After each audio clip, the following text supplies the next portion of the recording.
Hi, my name is Samantha McDonald. I am a student athlete here at Adams State. I play softball. My major is kinesiology with an emphasis in exercise science. After I graduate Adams State in May, I will be continuing my education at Washington State University in their nutrition, exercise, and physiology coordinated program in dietetics. Today I will be presenting my research on food insecurity in college students around the nation.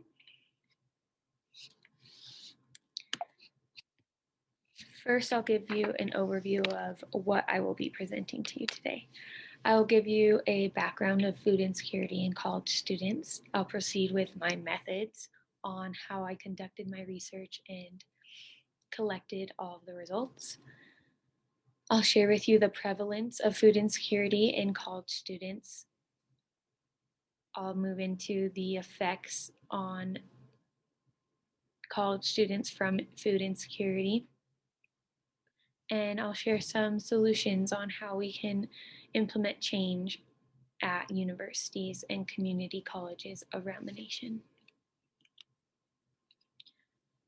Food insecurity is defined as the limited or uncertain availability of nutritionally adequate and safe foods, or limited or uncertain ability to acquire acceptable food in socially acceptable ways.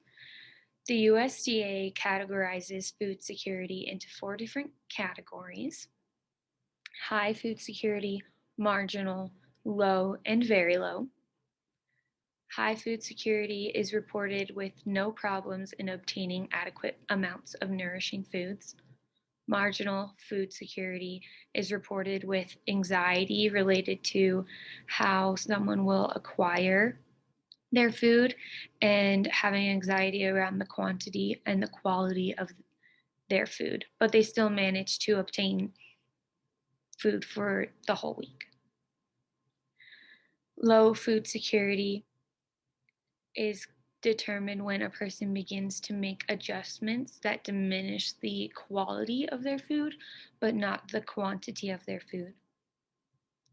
And very low food security are when conditions worsen and a person starts to skip a meal, or they must go without food throughout the day or throughout the week, and that is considered very low food security status.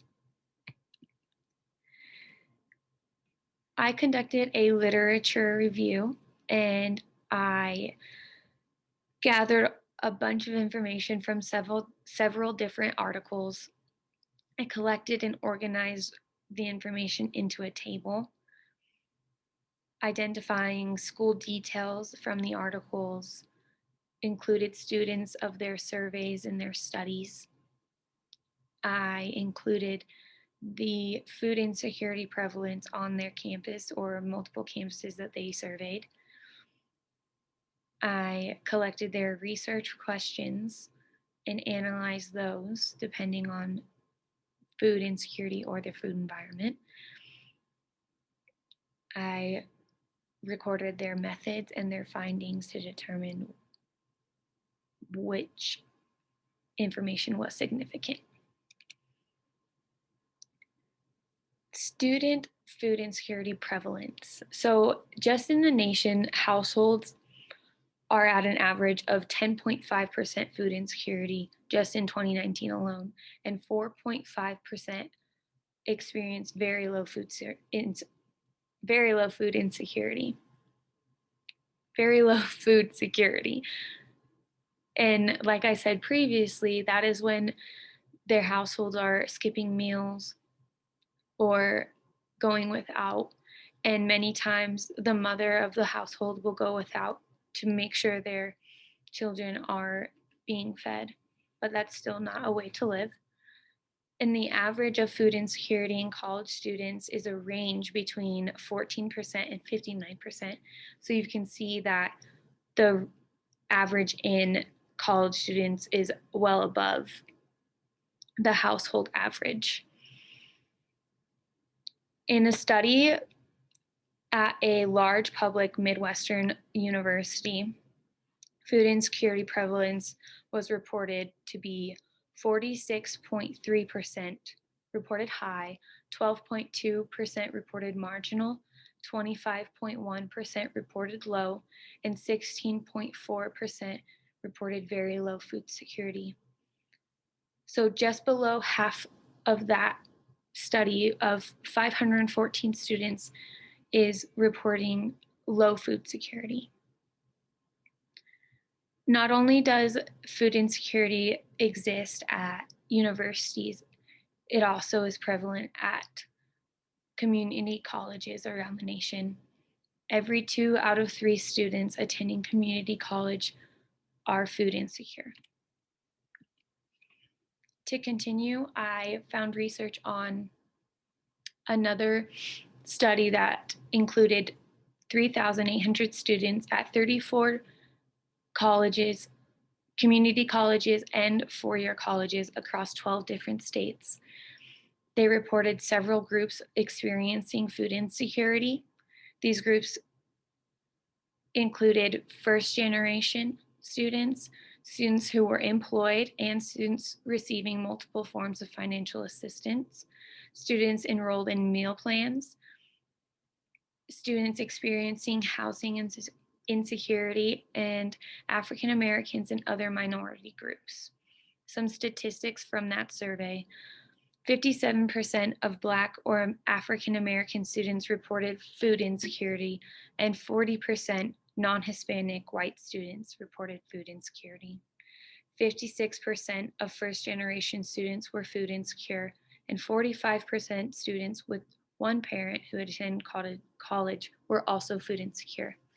64% of food insecure students also reported housing insecurity, and 15% of food insecure students reported some form of homelessness within the past year.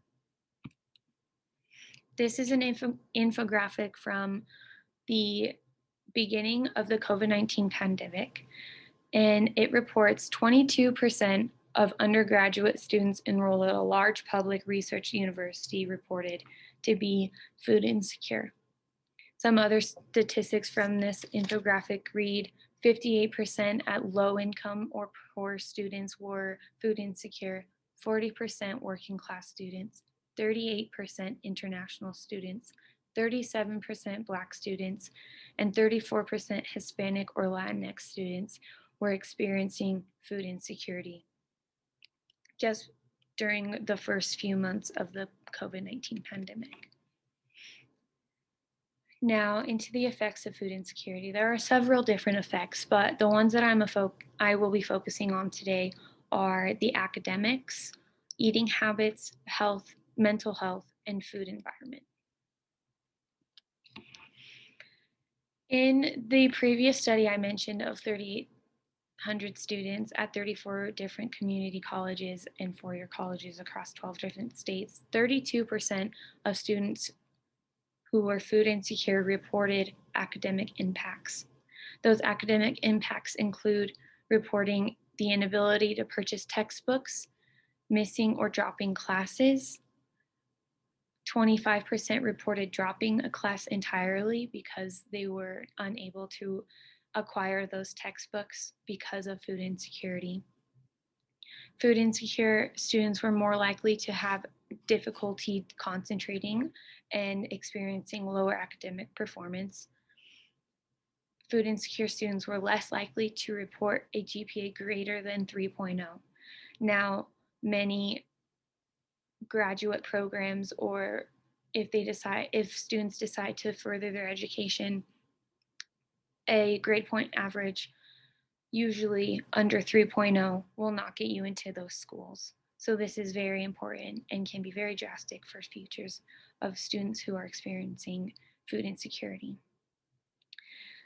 There's also information reporting that students who work more are more likely to be food insecure. And when schools provide assistance, their poor academic performance decreases. Examples would be campus food pantries or transportation help to the grocery stores. Now, eating habits are created when you are food insecure. And a study reported fruit and vegetable intake, which is very important for health. Obviously, we've been told that our whole lives always to eat our fruits and vegetables. And US college students do not meet the recommendation of 5 or more daily servings of fruit and vegetable. Prominent barriers to fruit and vegetable intake are due from cost, the access, and time constraints. It was reported that higher fruit and vegetable intake associated with higher GPAs, and the study reports a mean daily fruit and vegetable intake of 4.6 servings. So it's still under that, clearly, that 5 or more daily servings, which can lead to poor eating habits, considering that they might turn to fast food or something like that. Food insecure students are more likely not to eat breakfast due to their lack of food in their household. This can lead to a decrease in academic performance, not starting on a fueled body, a fueled brain. Food insecurity is linked to consumption of high sugar and fat content. Usually those foods that are affordable have higher fat content, higher sugar content. You're not going to be eating produce, most likely, or meat because of the price. You'll most likely be eating dry foods or foods with preservatives in them with the higher sugar and the higher fat. Food insecure students reported more likely to be able to eat, more likely able to eat balanced meals at 80%, eating less at 69%, and being hungry at 69% because there wasn't enough money for them to stock their shelves at home. Because of these eating habits, disordered eating patterns are associated with food insecurity. Going into health, hypertension is associated with food insecurity. Many times it could be due to their salt intake from preservative foods, eating lower quality foods because of that salt and raising their blood pressure. Hypertension is associated with a 20% increase in risk of self-reported hypertension from food insecurity. Diabetes, you are twice as likely to develop diabetes than counterparts when you are food insecure. Peripheral insulin resistance may emerge with the result of food scarcity. It is reported that in 10% of individuals with mild food insecurity and 16% of individuals with severe food insecurity develop diabetes. More long-term effects, osteoporosis is an effect of food insecurity due to lack of sufficient nutrients because of lack of food. Going into mental health, food insecure students have been more vulnerable to substance abuse and mental disorders. Some statistics for mental health when food insecure are 55% report symptoms of clinical depression versus 20% of those who are food secure. 52% reported severe anxiety versus 18% of those who are food secure. 16% identified probable eating disorder symptoms versus 5% who are food secure. 20% indicated having suicidal thoughts versus 6% who are food secure. These statistics, their comparisons to their counterparts who are food secure, are drastic. And it is very important for a person to have the food to fuel their body and their brain, that the fuel that they deserve to their brain, so they don't develop these mental health symptoms, disorders, or anything like that. It's detrimental to their mental health. The food environment is a big contribution to food insecurity. The food environment can be described as a physical presence of food that affects a person's diet. A negative food environment would not be having food around. A positive food environment would be having food around and easily accessible. So some food environment factors that affect food insecurity would be transportation, cost, and accessibility. These are most common. There are many others. Transportation can be hard when you are living in a very urban city and your university is farther than walking distance. Cost is a factor due to what I've talked about previously, would be produce being more expensive, produce and meat, than dry foods. And it can diminish your quality of food, creating you to be in the category of low or very low food security. And accessibility is also due to the mileage from your school, not being in walking distance, or not having a campus food pantry, or having accessibility to federal benefits like SNAP or WIC. A few solutions that I have thought of are school leaders and policymakers must be aware of these statistics that are going around universities and community colleges in our nation. There must be some changes implemented to these colleges. A positive is that campus food pantries can be implemented into schools. We have one here on campus at Adams State. It is helpful to those who need a little bit of extra help and are missing one or two items to make a balanced meal.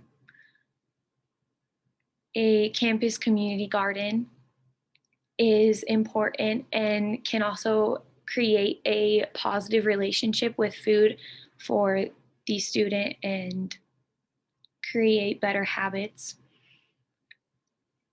Accessible transportation to grocery stores. We have a van service on campus, and I believe that that should be at every campus across the nation. And to improve students' access to existing federal programs, such as SNAP or food stamps or WIC, there are several different policies and ways that you can use this benefit, but sometimes it can be hard to access when students are unable to work or anything like that. But policies can be changed to create a positive relationship with the student and federal agencies to create lower food insecurity numbers. Summary of my presentation: college students are experiencing food insecurity at a higher rate than the US national household average. Food insecurity can affect multiple factors in a college student's life. Finding solutions and implementing change is important to create a better future for college students all around the United States. I hope you enjoyed. Thank you very much. And my references are here.